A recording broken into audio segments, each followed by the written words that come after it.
I, Ishmael, was one of that crew. My shouts had gone up with the rest. My oath had been welded with theirs. And stronger I shouted, and more did I hammer and clinch my oath, because of the dread in my soul. A wild, mystical, sympathetical feeling was in me. Ahab's quenchless feud seemed mine. With greedy ears, learned the history of that murderous monster against whom I and all the others had taken our oaths of violence and revenge. For some time past, though at intervals only, the unaccompanied, secluded white whale had haunted those uncivilized seas mostly frequented by the sperm whale fishermen, but not all of them knew of his existence. Only a few of them, comparatively, had knowingly seen him, while the number who as yet had actually and knowingly given battle to him was small indeed, for, owing to the large number of whale cruisers, the disorderly way they were sprinkled over the entire watery circumference,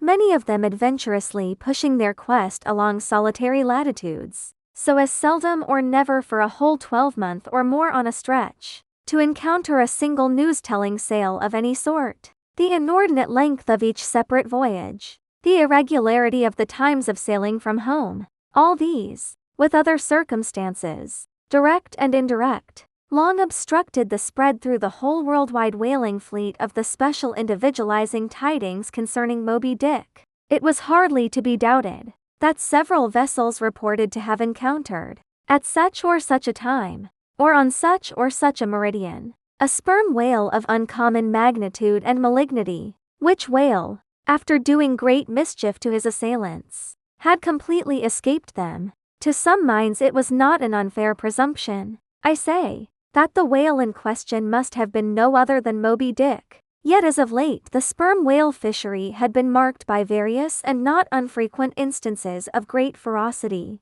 cunning, and malice in the monster attacked. Therefore it was that those who by accident ignorantly gave battle to Moby Dick, such hunters, perhaps, for the most part, were content to ascribe the peculiar terror he bred, more, as it were, to the perils of the sperm whale fishery at large, than to the individual cause. In that way, mostly, the disastrous encounter between Ahab and the whale had hitherto been popularly regarded. And as for those who, previously hearing of the white whale, by chance caught sight of him, in the beginning of the thing they had every one of them, almost, as boldly and fearlessly lowered for him, as for any other whale of that species. But at length, such calamities did ensue in these assaults not restricted to sprained wrists and ankles, broken limbs, or devouring amputations but fatal to the last degree of fatality. Those repeated disastrous repulses,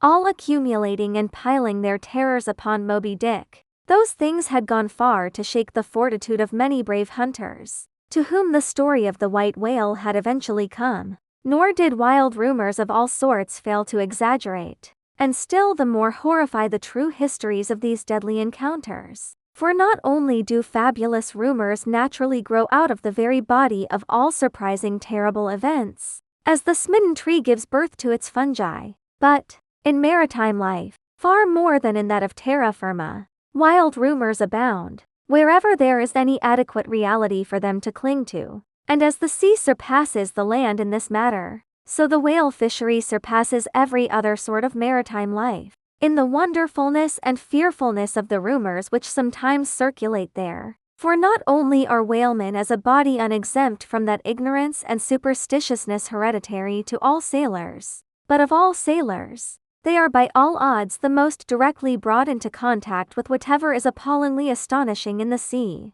Face to face they not only eye its greatest marvels, but, hand to jaw, give battle to them, alone, in such remotest waters, that though you sailed 1,000 miles, and passed 1,000 shores, you would not come to any chiseled hearthstone, or aught hospitable beneath that part of the sun, in such latitudes and longitudes, pursuing to such a calling as he does. The whaleman is wrapped by influences all tending to make his fancy pregnant with many a mighty birth. No wonder, then, that ever-gathering volume from the mere transit over the widest watery spaces. The outblown rumors of the white whale did in the end incorporate with themselves all manner of morbid hints, and half-formed tall suggestions of supernatural agencies, which eventually invested Moby Dick with new terrors unborrowed from anything that visibly appears, so that in many cases such a panic did he finally strike, that few who by those rumors,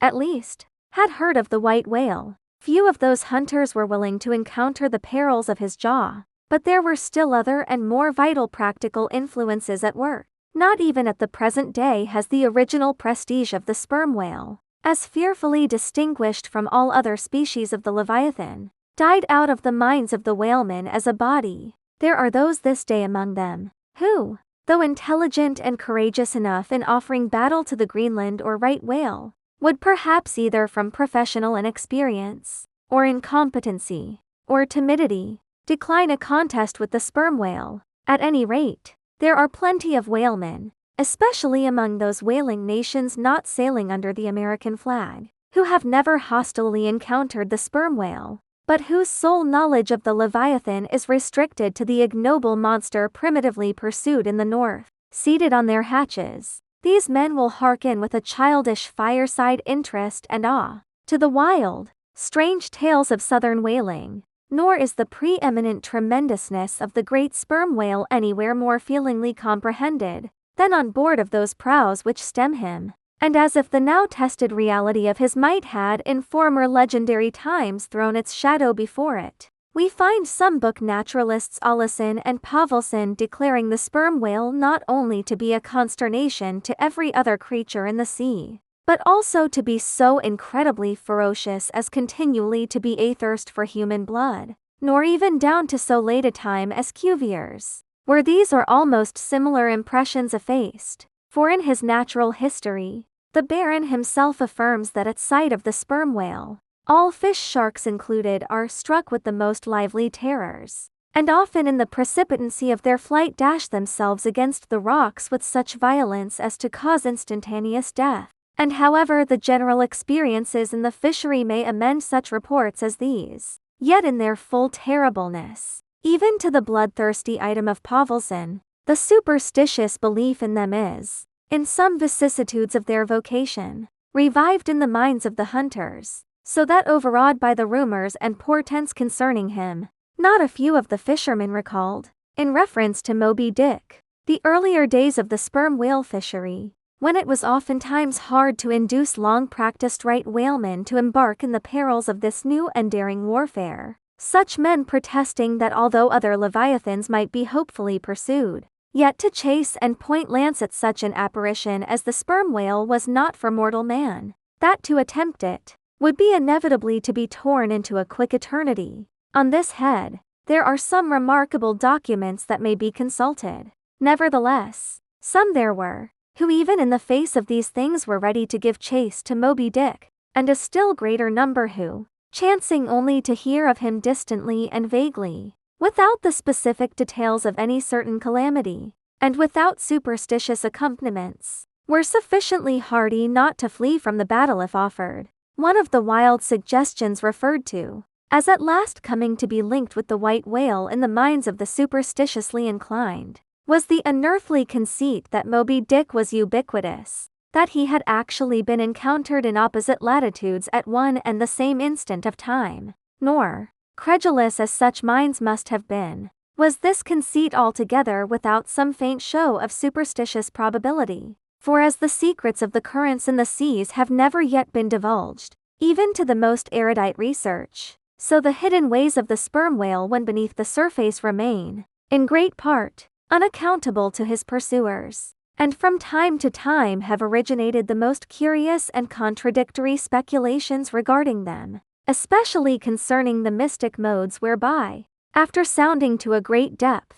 he transports himself with such vast swiftness to the most widely distant points. It is a thing well known to both American and English whale ships, and as well a thing placed upon authoritative record years ago by Scoresby, that some whales have been captured far north in the Pacific, in whose bodies have been found the barbs of harpoons darted in the Greenland seas. Nor is it to be gainsaid that in some of these instances it has been declared that the interval of time between the two assaults could not have exceeded very many days. Hence, by inference, it has been believed by some whalemen that the Northwest Passage, so long a problem to man, was never a problem to the whale, so that here, in the real living experience of living men, the prodigies related in old times of the inland Strelo mountain in Portugal, near whose top there was said to be a lake in which the wrecks of ships floated up to the surface, and that still more wonderful story of the Arethusa fountain near Syracuse, whose waters were believed to have come from the Holy Land by an underground passage. These fabulous narrations are almost fully equaled by the realities of the whalemen, forced into familiarity, then, with such prodigies as these, and knowing that after repeated, intrepid assaults, the white whale had escaped alive, it cannot be much matter of surprise that some whalemen should go still further in their superstitions, declaring Moby Dick not only ubiquitous, but immortal, for immortality is but ubiquity in time, that though groves of spears should be planted in his flanks, he would still swim away unharmed, or if indeed he should ever be made to spout thick blood, such a sight would be but a ghastly deception, for again in unensanguined billows hundreds of leagues away, his unsullied jet would once more be seen. But even stripped of these supernatural surmisings, there was enough in the earthly make and incontestable character of the monster to strike the imagination with unwonted power, for it was not so much his uncommon bulk that so much distinguished him from other sperm whales, but, as was elsewhere thrown out, a peculiar snow-white wrinkled forehead, and a high, pyramidical white hump. These were his prominent features, the tokens whereby, even in the limitless, uncharted seas, he revealed his identity, at a long distance, to those who knew him. The rest of his body was so streaked, and spotted, and marbled with the same shrouded hue, that, in the end, he had gained his distinctive appellation of the white whale, a name, indeed, literally justified by his vivid aspect, when seen gliding at high noon through a dark blue sea, leaving a Milky Way wake of creamy foam, all spangled with golden gleamings. Nor was it his unwonted magnitude, nor his remarkable hue, nor yet his deformed lower jaw, that so much invested the whale with natural terror, as that unexampled, intelligent malignity which, according to specific accounts, he had over and over again evinced in his assaults. More than all, his treacherous retreats struck more of dismay than perhaps aught else, for, when swimming before his exulting pursuers, with every apparent symptom of alarm, he had several times been known to turn round suddenly, and, bearing down upon them, either stave their boats to splinters, or drive them back in consternation to their ship. Already several fatalities had attended his chase, but though similar disasters, however little bruited ashore, were by no means unusual in the fishery, yet, in most instances, such seemed the white whale's infernal aforethought of ferocity, that every dismembering or death that he caused was not wholly regarded as having been inflicted by an unintelligent agent. Judge, then, to what pitches of inflamed, distracted fury the minds of his more desperate hunters were impelled, when amid the chips of chewed boats, and the sinking limbs of torn comrades, they swam out of the white curds of the whale's direful wrath into the serene, exasperating sunlight, that smiled on, as if at a birth or a bridal, his 3 boats stove around him, and oars and men both whirling in the eddies. One captain, seizing the line knife from his broken prow, had dashed at the whale, as an Arkansas duelist at his foe, blindly seeking with a 6-inch blade to reach the fathom-deep life of the whale. That captain was Ahab, and then it was, that suddenly sweeping his sickle-shaped lower jaw beneath him, Moby Dick had reaped away Ahab's leg, as a mower a blade of grass in the field. No turbaned Turk, no hired Venetian or Malay, could have smote him with more seeming malice. Small reason was there to doubt, then, that ever since that almost fatal encounter, Ahab had cherished a wild vindictiveness against the whale, all the more fell for that in his frantic morbidness he at last came to identify with him, not only all his bodily woes, but all his intellectual and spiritual exasperations. The white whale swam before him as the monomaniac incarnation of all those malicious agencies which some deep men feel eating in them, till they are left living on with half a heart and half a lung. that intangible malignity which has been from the beginning, to whose dominion even the modern Christians ascribe one half of the world's, which the ancient Ophites of the East reverenced in their statue devil. Ahab did not fall down and worship it like them, but deliriously transferring its idea to the abhorred white whale, he pitted himself, all mutilated, against it, all that most maddens and torments, all that stirs up the lees of things, all truth with malice in it, all that cracks the sinews and cakes the brain, all the subtle demonisms of life and thought, all evil, to crazy Ahab, were visibly personified, and made practically assailable in Moby Dick.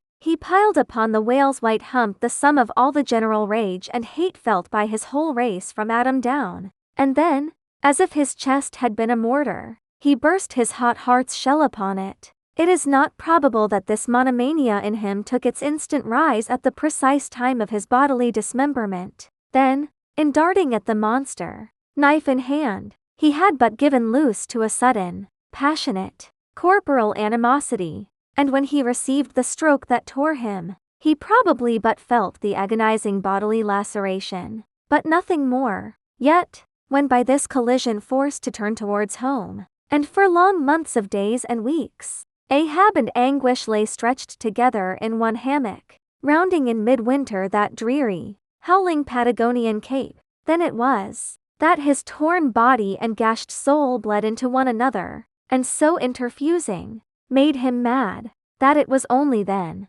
on the homeward voyage, after the encounter, that the final monomania seized him. Seems all but certain from the fact that, at intervals during the passage, he was a raving lunatic, and, though unlimbed of a leg, yet such vital strength yet lurked in his Egyptian chest, and was moreover intensified by his delirium, that his mates were forced to lace him fast, even there, as he sailed, raving in his hammock, in a straitjacket. He swung to the mad rockings of the gales, and, when running into more sufferable latitudes, the ship, with mild stunsails spread, floated across the tranquil tropics, and, to all appearances, the old man's delirium seemed left behind him with the Cape Horn swells, and he came forth from his dark den into the blessed light and air. Even then, when he bore that firm, collected front, however pale, and issued his calm orders once again,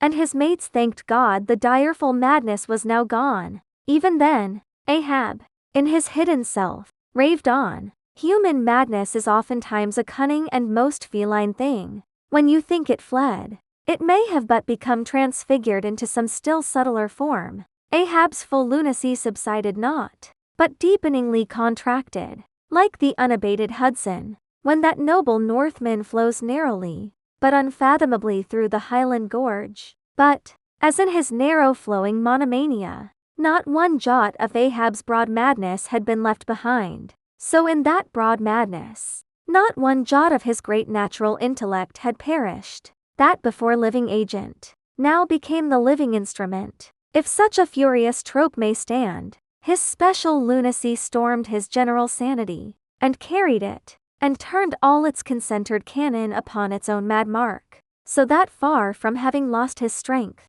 Ahab, to that one end, did now possess 1,000-fold more potency than ever he had sanely brought to bear upon any one reasonable object. This is much, yet Ahab's larger, darker, deeper part remains unhinted, but vain to popularize profundities, and all truth is profound, winding far down from within the very heart of this spiked Hotel de Cluny, ere we here stand however grand and wonderful. Now quit it, and take your way, ye nobler, sadder souls, to those vast Roman halls of Thermes, where far beneath the fantastic towers of man's upper earth, his root of grandeur, his whole awful essence sits in bearded state, an antique buried beneath antiquities, and throned on torses, so with a broken throne, the great gods mock that captive king, so like a caryatid, he patient sits, upholding on his frozen brow the piled entablatures of ages.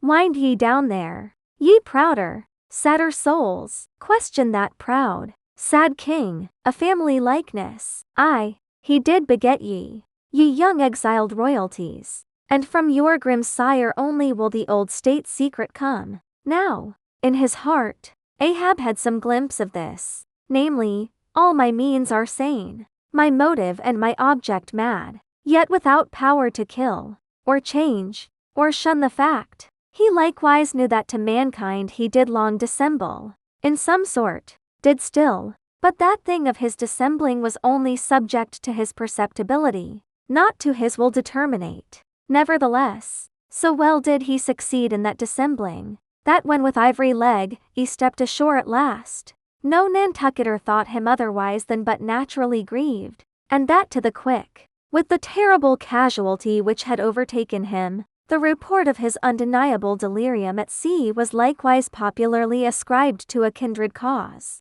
and so too, all the added moodiness which always afterwards, to the very day of sailing in the Pequod on the present voyage, sat brooding on his brow. Nor is it so very unlikely, that far from distrusting his fitness for another whaling voyage, on account of such dark symptoms, the calculating people of that prudent isle were inclined to harbor the conceit, that for those very reasons he was all the better qualified and set on edge, for a pursuit so full of rage and wildness as the bloody hunt of whales, gnawed within and scorched without, with the infixed, unrelenting fangs of some incurable idea. Such an one, could he be found, would seem the very man to dart his iron and lift his lance against the most appalling of all brutes, or, if for any reason thought to be corporeally incapacitated for that, yet such an one would seem superlatively competent to cheer and haul on his underlings to the attack. But be all this as it may, certain it is, that with the mad secret of his unabated rage bolted up and keyed in him, Ahab had purposely sailed upon the present voyage with the one only and all-engrossing object of hunting the white whale. Had any one of his old acquaintances on shore but half dreamed of what was lurking in him then, how soon would their aghast and righteous souls have wrenched the ship from such a fiendish man. They were bent on profitable cruises, the profit to be counted down in dollars from the mint. He was intent on an audacious, immitigable, and supernatural revenge. Here, then, was this grey-headed, ungodly old man, chasing with curses a Job's whale round the world, at the head of a crew, too, chiefly made up of mongrel renegades, and castaways, and cannibals morally enfeebled also, by the incompetence of mere unaided virtue or right-mindedness in Starbuck, the invulnerable jollity of indifference and recklessness in Stubb, and the pervading mediocrity in Flask. Such a crew, so officered, seemed specially picked and packed by some infernal fatality to help him to his monomaniac revenge. How it was that they so aboundingly responded to the old man's ire by what evil magic their souls were possessed, that at times his hate seemed almost theirs, the white whale as much their insufferable foe as his. How all this came to be what the white whale was to them, or how to their unconscious understandings. Also, in some dim, unsuspected way, he might have seemed the gliding great demon of the seas of life. All this to explain, would be to dive deeper than Ishmael can go, the subterranean miner that works in us all. How can one tell whither leads his shaft by the ever-shifting, muffled sound of his pick? Who does not feel the irresistible arm drag? What skiff in tow of a 74 can stand still? For one, I gave myself up to the abandonment of the time and the place, but while yet all a rush to encounter the whale, could see naught in that brute but the deadliest ill.